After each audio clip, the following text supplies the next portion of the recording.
Hello बच्चों, welcome to knowledge coaching classes. भाई आज हम 3.4 नंबर एक्सरसाइज कर रहे हैं। तो इसमें कुछ ट्रू फॉल्स दे रखे हैं, पहले एक बार उनको देख लेते हैं। भाई ऑल रेक्टेंगल्स आर स्केयर्स, क्या सभी रेक्टेंगल्स स्केयर होते हैं? भाई ये बिल्कुल फॉल्स बात है, बिल्कुल गलत बात है, क्योंकि रेक्टेंगल की सिर्फ आमने सामने की साइड्स इक्वल होती हैं और स्क्वायर की सभी साइड्स इक्वल होती हैं। तो all rectangles are not squares, ठीक है। नेक्स्ट है ऑल रोम्बस आर पैरेललोग्राम। बिल्कुल ये बात बिल्कुल ओके है कि सभी रोम्बस होते हैं वो पैरेललोग्राम होते हैं। इवन सभी रेक्टेंगल भी पैरेललोग्राम होते हैं, सभी स्क्वायर्स भी पैरेललोग्राम होते हैं। तो याद रखो, सभी रोम्बस होते हैं वो पैरेललोग्राम होते हैं। रीजन भी आप दे सकते हो कि अपोजिट साइड्स एक दूसरे के पैरेलल होती हैं। All squares are rhombus and rectangles, भी स्केयर्स होते हैं वो रोम्बस होते हैं और रेक्टेंगल भी होते हैं। बिल्कुल ये सही बात है। कैसे? ठीक है भाई, स्केयर की सभी साइड्स इक्वल होती हैं, रोम्बस की भी सभी साइड्स इक्वल होती हैं, तो कह सकते हो कि सभी स्केयर रोम्बस हैं। नंबर सेकंड क्या है? रेक्टेंगल कैसे है भाई? सभी स्केयर्स का जो इंटरनल एंगल्स के बारे में बात करें तो वो 90 डिग्री का होता है, और रेक्टेंगल के भी सभी इंटरनल एंगल्स हमारे 90 डिग्री के होते हैं। तो आप कह सकते हो कि सभी रेक्टेंगल्स सिर्फ इंटीरियर इंटरनल एंगल की वजह से हमारे क्या होते हैं? रेक्टेंगल स्क्वायर्स होते हैं, सॉरी, भी स्क्वायर्स रेक्टेंगल होते हैं।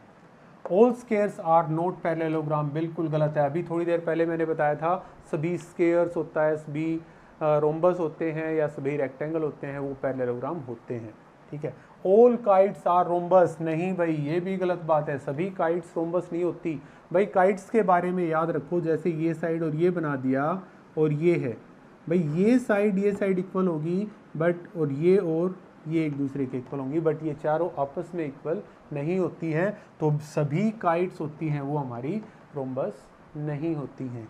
ऑल रोम्बस आर काइट्स, ये बिल्कुल हमारी ठीक बात है, ठीक है। दो कंजिगेटिव साइड्स होती है वो एक दूसरे के इक्वल हैं, ये वाली कंजिगेटिव साइड्स भी आपकी एक दूसरे के इक्वल हैं। क्लियर है?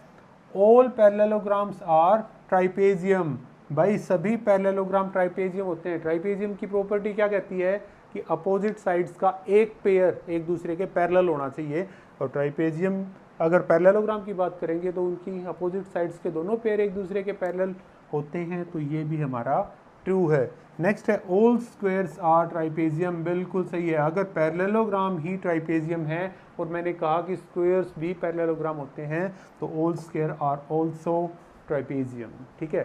बेटा ये नोट कर लेना, जो कुछ भी मैंने बोला है ये नोट करो, आगे बहुत काम आने वाला है ये।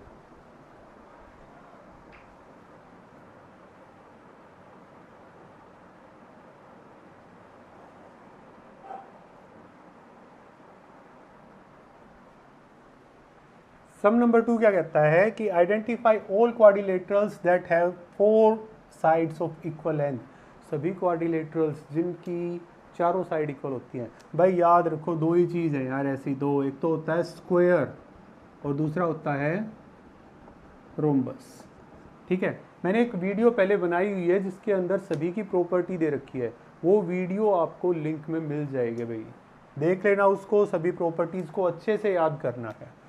Four right angles, right angles होते हैं ना वो हमेशा कौन सी चीजें मिलती हैं? स्क्वायर और रेक्टेंगल, ठीक है। बाकी आप कह सकते हो पैरेललोग्राम और रोम्बस, क्योंकि हर एक स्क्वायर हमारा पैरेललोग्राम होता है, हर एक स्क्वायर हमारा रोम्बस भी होता है। बट नॉर्मली आप कहो कि स्क्वायर और रेक्टेंगल ही दो ऐसी शेप हैं जिनका हर एक एंगल 90 डिग्री का होता है, चारों के चारों एंगल इसके 90 डिग्री के होंगे बेटा।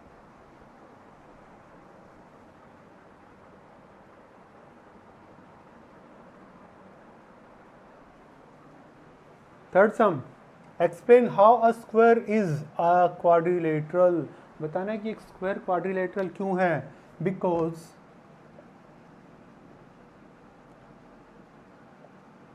It has 4 sides.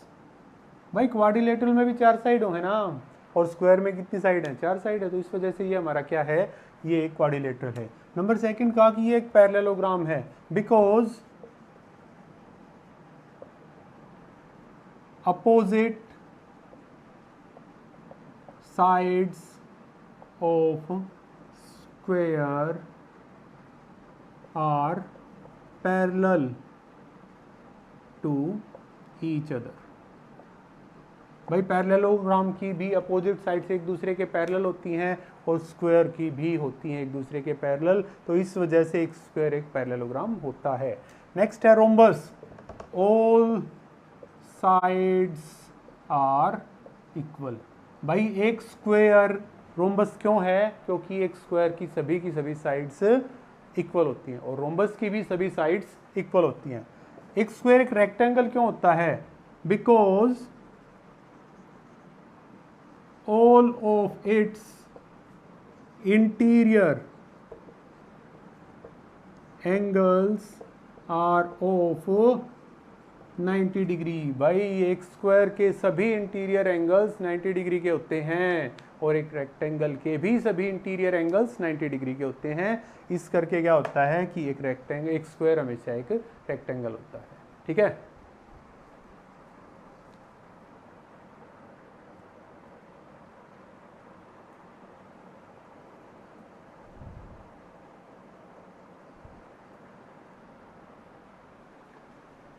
Some number 4 है, name quadrilateral whose diagonals are, जो डायगनल्स जिसके बाइसेक्ट करते हो भाई सारे होते हैं। पैरेललोग्राम भी होता है, वो आपका रोम्बस भी होता है, ठीक है, वो आपका स्क्वायर भी होता है और वो आपका रेक्टेंगल भी होता है। सभी के डायगोनल एक दूसरे को बाइसेक्ट करते हैं। नेक्स्ट है आर परपेंडिकुलर बाइसेक्टर। देखो वहां पे हमारा बाइसेक्ट था, यहाँ पे परपेंडिकुलर बाइसेक्ट करने की बात आ गई, तो ये सिर्फ दो केस में होता है भाई, स्क्वायर और रोम्बस। ठीक है, इन दो केसेस में क्या होगा कि डायगोनल्स एक दूसरे को परपेंडिकुलरली बाइसेक्ट करेंगे। आर इक्वल, डायगोनल्स इक्वल होने चाहिए, तो भाई स्क्वायर के डायगोनल्स इक्वल होते हैं और रेक्टेंगल के भी डायगोनल्स इक्वल होते हैं। ठीक है बेटा, ये प्रॉपर्टीज बहुत कम आ रही हैं अभी। ठीक है, याद रखो, इनको नोट डाउन करो अच्छे से।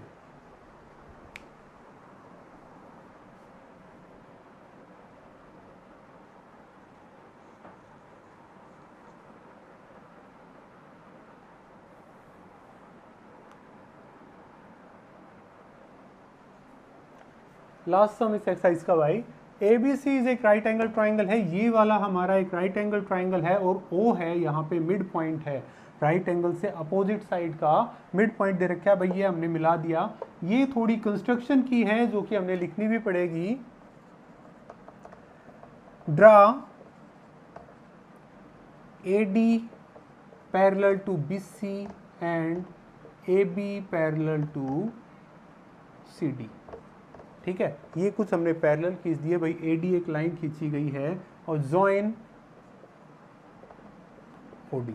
ठीक है, हो गया भाई। अब देखो, सिंस AD और BC एक दूसरे के पैरेलल है, AB और CD एक दूसरे के पैरेलल है, तो आप कह सकते हो कि AD is equal to BC and AB is equal to CD होगा। भाई ये एक पैरेललोग्राम बना दिया और पैरेललोग्राम की अपोजिट साइड्स हमेशा एक दूसरे के इक्वल होती हैं। सो कह सकते हो कि ABCD is a parallelogram.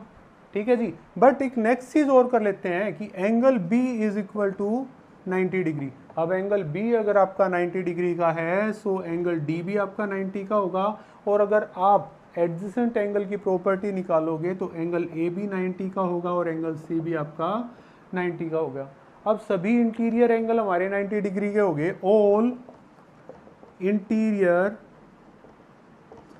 Angles are of 90 degree, so ABCD is a rectangle. भाई रेक्टेंगल हो गया, बताया था एक पैरेललोग्राम रेक्टेंगल कब होता है, जब उसके हर एक एंगल 90 डिग्री के हो। हर इंटीरियर एंगल अगर 90 डिग्री का आ गया तो वो कैसा होगा, हमारा एक रेक्टेंगल हो जाएगा। अब रेक्टेंगल हो गया भाई, ABCD को प्रूव करवा दिया, तो हम कह सकते हैं कि BD is equal to AC। भाई diagonals of rectangle are always equal, and similarly मैं कहूं अगर कि diagonals of rectangle bisect each other, एक दूसरे को बाइसेक्ट कर सकते हैं, तो क्या कहेंगे, ओ बी बराबर ओ डी एंड ओ सी बराबर ओ ए। भाई ओ बी और ओ डी एक दूसरे के बराबर, ओ सी ओ ए के बराबर हैं। सिंस ये दोनों भी तो बराबर हैं यार, अगर ये बराबर हैं तो हम क्या कहेंगे, ओ बी बराबर ओ डी बराबर ओ सी बराबर ओ ए। सो अब ये सभी हैं तो ओ बी भी बराबर है, ओ ए भी बराबर है, ओ सी भी बराबर है। O is equidistant from A B and C. ठीक है, ये हमारी एक्सरसाइज यहाँ पे आज खत्म हो गई है। थर्ड चैप्टर 8th क्लास का हमारा पूरा हो गया बेटा। आई होप अच्छे से समझ में आ गया होगा सबको। प्लीज़ वीडियो को लाइक शेयर और सब्सक्राइब कर दिया करो। Thank you.